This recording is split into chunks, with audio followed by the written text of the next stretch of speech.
Naintriga ka ba sa halagang 13 pesos ay mapapaganda ang iyong buhok? Super legit ito mga kababayan. Kailangan lang natin ng isang sachet na conditioner, isang stick na kape. Sa halagang 13 pesos lang, kayang palambutin, pakintabin at ituwid ang iyong buhok. Sa halagang 13 pesos lang, para ka na rin nagpa-hair mask. Paghaluin nyo lang maigi ang conditioner at kape. Nakadepende yan sa haba ng iyong buhok. Maiksi lang naman ang paglalagyan ko kaya isang conditioner lang at isang kape. Pagtapos yung paghaluin, pwede nyo nang ilagay sa inyong buhok. Kamayin nyo na lang po ang paglagay. Make sure na abuti ng anit para paglagay nyo ay makakuha din ng sustansya ang inyong anit. Kaya din itong i-repair ang damaged hair, dry hair. Kaya din itong patibayin ng ating buhok. Sa mga bagong rebond, subukan nyo ito. Kahit yung mga bagong lagay ng kulay sa buhok, pwede rin ito. Safe naman kasi ito. Lalambot talaga ang inyong buhok at titingkad din ang kulay. Ma-share ko lang. 2 years ago nung hindi na ako nagtuturo sa school, nagpahaba ako ng buhok. And yes, madalas kong itong gawin. 2 conditioner at 2 stick na kape ang gamit ko noon. Lumambot talaga ang buhok ko noon.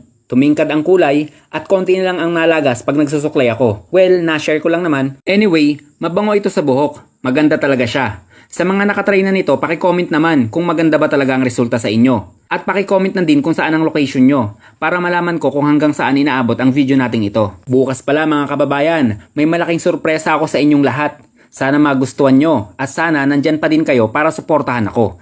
At yan ay isang minutong dagdag kaalaman galing sa isang magsasaka.